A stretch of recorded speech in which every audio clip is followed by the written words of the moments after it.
21 people. 3 husbands, a lover, her own mother, and at least 11 children, most of them hers, all dead from the same slow poison, all in the same quiet corner of northern England. And all while one woman collected the insurance money, remarried, and moved on to the next household. Mary Ann Cotton, the mother who poisoned 21 people, including her children, 1873. She moved through County Durham for nearly 2 decades, leaving a trail of small coffins behind her, and not a single doctor, coroner, or parish official stopped her until she said 5 words to the wrong man. This is the story of Britain's first recognized serial killer, and why she was almost never caught at all. If this kind of deep, researched historical true crime is what you come here for, take a moment right now and hit that subscribe button. Drop a comment telling me where you're listening from. I read every single one, and it genuinely helps this channel reach more people who care about these forgotten cases.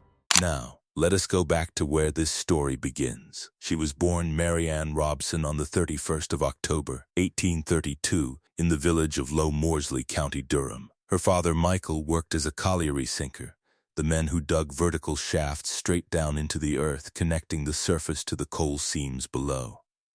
It was dangerous, specialized work. The family lived in a company cottage, one of those tied houses that belonged to the mining firm and came with the job. Lose the job, lose the roof. That was the arrangement. There was no negotiation. Durham in the 1830s ran on coal. Over 200 pits operated across the county. Men descended into darkness every morning, working 12-hour shifts in tunnels sometimes only 3 feet high. A quarter of all miners never reached their 35th birthday. Those who survived the cave-ins and the gas explosions faced slow suffocation from lung disease. The Robson family followed strict Methodist practices, chapel every Sunday, discipline, obedience, and the belief that hardship came directly from the hand of God. Young Mary Ann attended Wesleyan Sunday school each week without fail. Her superintendent later recalled her as a most exemplary and regular attender, a girl of innocent disposition and average intelligence, and distinguished for her particularly clean and tidy appearance. People would remember that about her throughout her life. No matter how desperate the circumstances, Mary Ann always looked immaculate. Then came February of 1842. Michael Robson was working at Merton Colliery when he fell 150 feet down an open shaft. The fall killed him instantly. His fellow miners retrieved his body and carried it home to his widow and 2 children. They brought him in a Hessian sack. Stamped on that sack in bold black letters were the words, "Property of the South Hetton Coal Company." 9-year-old Mary Ann watched men deliver her father's broken body to the doorstep, wrapped in a bag that declared him nothing more than company property. Within weeks, the family was evicted.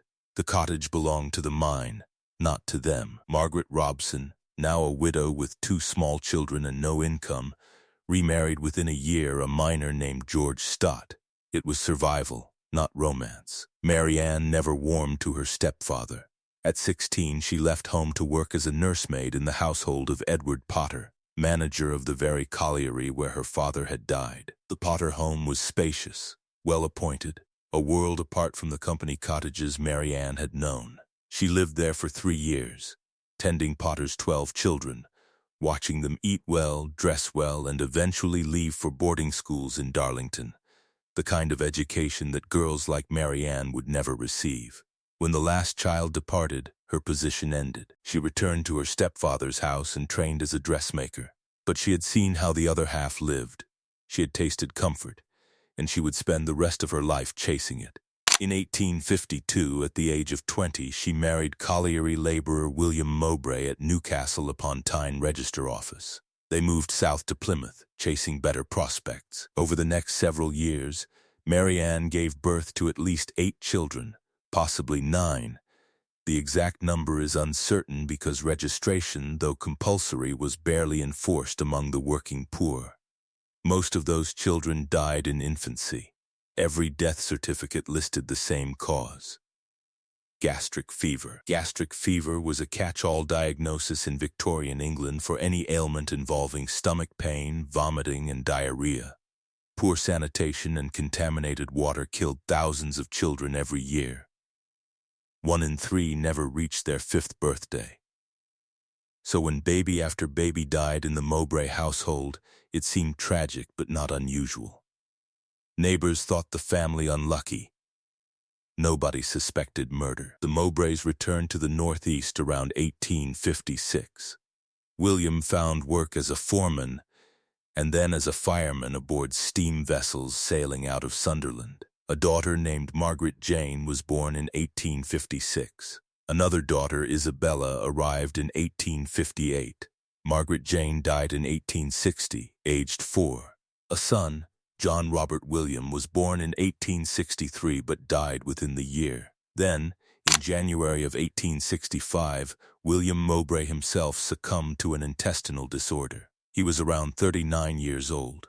His doctor noted that the speed of his decline had been surprising, but he signed the death certificate without raising any alarms. Mary Ann collected £35 from the British and Prudential Insurance Office, roughly half a year's wages for a manual laborer, and another £2 5 for the dead child. She now had one surviving daughter out of perhaps 9 children born, and a modest sum of money. She was 32 years old and she was just getting started. She moved to Seaham Harbor and reconnected with an old flame, Joseph Nattrass. He was engaged to another woman, so the affair was brief. During this period, her 3-year-old daughter, the second Margaret Jane, died of typhus fever. This may have been one of the few genuinely natural deaths in Mary Ann's orbit. Typhus was spread by body lice and was easily identifiable by its distinctive rash, making it harder to fabricate. With only one child left alive, Isabella Mary Ann sent the girl to live with her mother and took a nursing position at the Sunderland Infirmary, House of Recovery for the Cure of Contagious Fever, Dispensary and Humane Society. The job placed her in daily contact with the sick and the dying. It also gave her something invaluable: knowledge of symptoms, medicines, and the rhythms of death. One of her patients was George Ward, an engineer suffering from paralysis and intestinal problems. Mary Ann nursed him. He recovered enough to propose. They married at St. Peter's Church, Monkwearmouth, on the 28th of August, 1865, just 7 months after William Mowbray's death.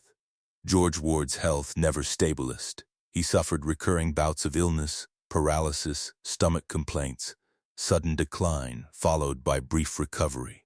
On the 20th of October, 1866, George Ward died. The death certificate read English cholera and typhoid. His doctor testified later that he had been surprised by the suddenness of Ward's death, but he signed the certificate. Mary Ann collected the insurance payout and moved on. She found work as a housekeeper for James Robinson, a shipwright in Pally, Sunderland, whose wife Hannah had recently died. Robinson had 5 children and no idea how to manage a household alone. Within a month of Mary Ann's arrival, Robinson's baby son John died of gastric fever. Robinson turned to his housekeeper for comfort. She became pregnant. Then word came that Mary Ann's mother Margaret had fallen ill with hepatitis in Seaham Harbor. Mary Ann traveled to nurse her. Margaret began to recover. Then she started complaining of stomach pains and a bitter taste in her tea. 9 days after Mary Ann's arrival, Margaret was dead. She was 54. Mary Ann brought her daughter Isabella back to the Robinson household. Within weeks, Isabella developed severe stomach pains and died. 2 of Robinson's children, Elizabeth and James, died in the same period. All 3 children were buried in the last week of April and first week of May, 1867. Mary Ann collected £5 10 and 6 from Isabella's life insurance policy. James Robinson married Mary Ann on the 11th of August, 1867. A daughter, Margaret Isabella, was born that November but died the following February. A second child, George, arrived in June of 1869. And then Robinson did something no other man in Mary Ann's life had managed to do. He grew suspicious. She kept insisting he take out life insurance. He found she had run up £60 in secret debts. She had stolen more than £50 that she was supposed to deposit in the bank. She had been sending his older children to pawn shops with household valuables. Robinson confronted her. Then he threw her out. He kept custody of their son George. That decision, made because a shipwright discovered his wife was a thief, almost certainly saved the boy's life. George Robinson would grow up to be one of only 2 of Mary Ann's 13 children to survive her. Before we continue, I want to say, if you're finding value in this deep dive into one of the most chilling cases in British criminal history, please share this with someone who loves true crime. Every share, every like, every comment helps bring these forgotten stories back into the light. Homeless and desperate, Mary Ann was rescued by a friend named Margaret Cotton, who introduced her to her brother Frederick, a pitman and recent widower living in Walbottle, Northumberland. Frederick had 2 surviving children, Frederick Jr. and Charles Edward. Margaret had been caring for them since their mother's death. Within weeks of Mary Ann's arrival, Margaret Cotton fell ill with a stomach ailment. Mary Ann helped prepare her meals. Margaret died. Mary Ann consoled the grieving Frederick. She became pregnant. They married bigamously since she had never divorced James Robinson on the 17th of September 1870 at St. Andrews, Newcastle. A son, Robert, was born early in 1871. Then Mary Ann learned that Joseph Nattrass, her old lover, was living in the village of West Auckland, just 30 miles away, and was no longer married. She persuaded Frederick to relocate the family there. The house they moved into still stands on the main street, a slim 3-story dwelling with blue-gray paint. Its original number changed by later occupants as though evil could be scrubbed away by altering a digit on a door. Frederick Cotton died in December 1871. The cause listed on his death certificate, gastric fever. Insurance had been taken out on his life and those of his sons. Joseph Nattrass moved in as Mary Ann's lodger. But she had also found work nursing an excise officer named Richard Quickman, who was recovering from smallpox. She became pregnant by him, her 13th pregnancy. Frederick Jr. died in March 1872. Baby Robert died soon after. Joseph Nattrass grew ill, revised his will in Mary Ann's favor, and died on the 1st of April 1872. The death certificate recorded typhoid fever. 1 child remained in the house, 7-year-old Charles Edward Cotton, Frederick's son from his first marriage. Mary Ann wanted to marry Quickman. Charles was in the way. She approached Thomas Riley, a parish official who also served as West Auckland's assistant coroner, and asked whether the boy could be committed to the workhouse. Riley said she would need to accompany him. Mary Ann shrugged. She told Riley the boy was sickly. Then she said 5 words that sealed her fate. "I won't be troubled long. He'll go like all the rest of the Cottons." 5 days later, Charles Edward Cotton was dead. Riley went straight to the village police.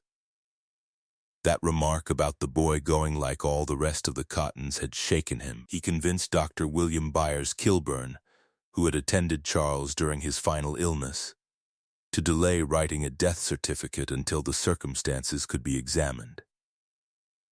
An inquest was held. The jury initially returned a verdict of natural causes.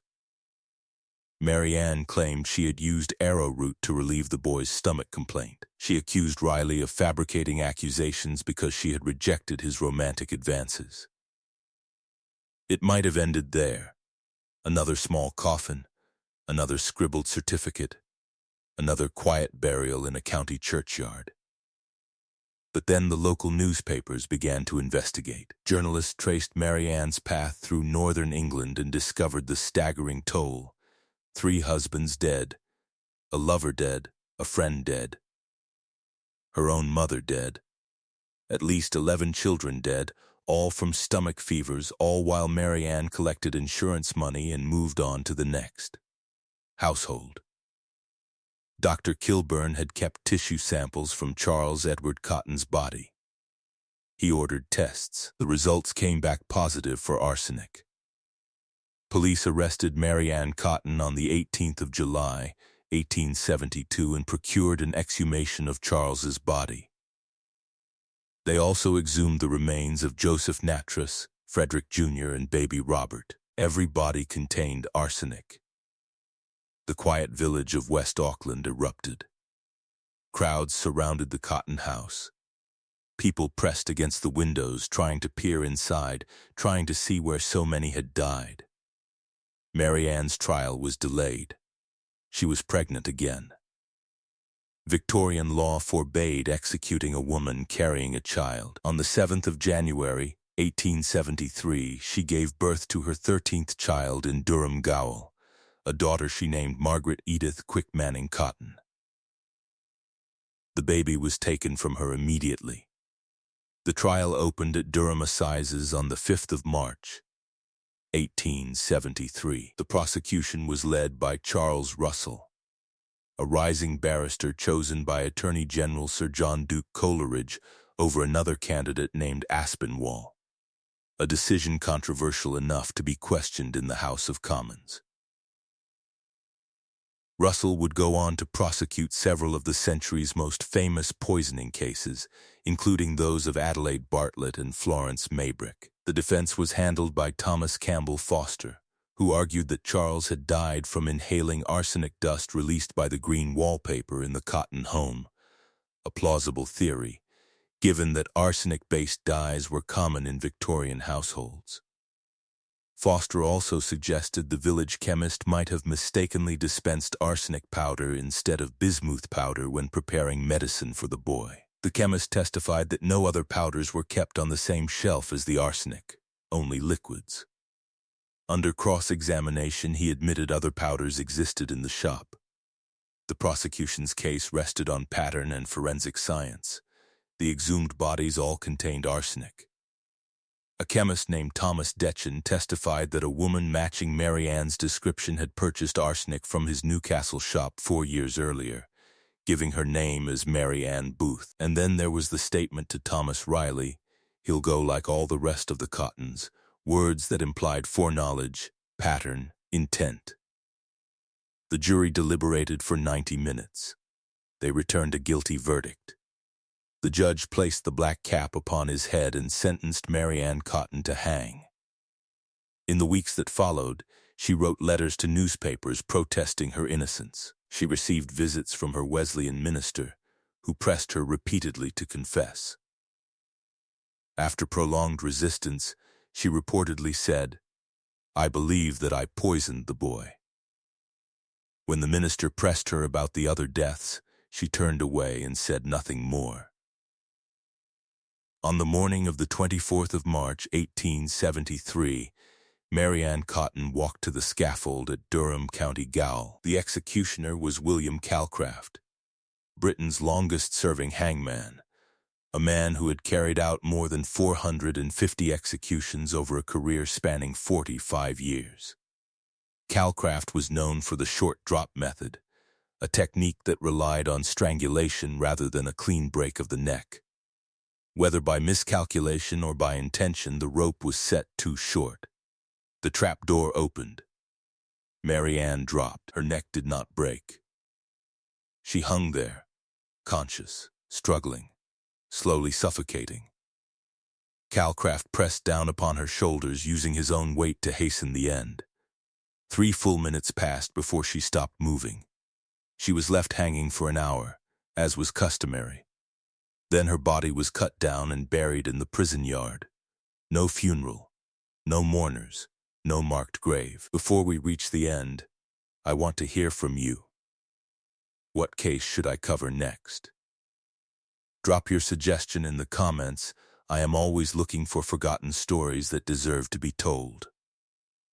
And if you haven't already, hit that bell icon so you never miss a new episode. Within days, children across the northeast of England were singing a skipping rhyme in schoolyards and on cobblestone streets. Mary Ann Cotton, she's dead and she's rotten. She lies in her bed with her eyes wide open. Sing, sing, oh, what can I sing? Mary Ann Cotton is tied up with string. Where? Up in the air, selling black puddings a penny a pair. Black puddings, blood sausage. A rhyme about a woman who traded in death, reduced to a children's game, chanted by the very generation her crimes had orphaned. Of Mary Ann Cotton's 13 children, only 2 survived past childhood. Margaret Edith, the baby born in Durham Gaol, was adopted and lived until 1954, knowing nothing of her mother's crimes until later in life. George Robinson, Mary Ann's son by James Robinson, survived only because his father had the instinct to throw Mary Ann out and keep the boy. James Robinson himself was the only husband to outlive her. The man who noticed the debts, the stolen money, the pawned valuables, the insistent talk of insurance, and who acted on his suspicion before it was too late. Mary Ann Cotton was convicted of exactly one murder, that of Charles Edward Cotton. But the forensic evidence, the pattern of deaths, the insurance claims, and her own careless words point to at least 21 victims across nearly 2 decades. Some historians place the number higher still. She held the grim distinction of Britain's most prolific serial killer until Harold Shipman was exposed in the late 20th century for murdering as many as 260 patients. Her case changed things. Insurance companies began investigating claims more thoroughly when multiple family members died within short periods. Doctors grew more cautious about signing death certificates without inquiry.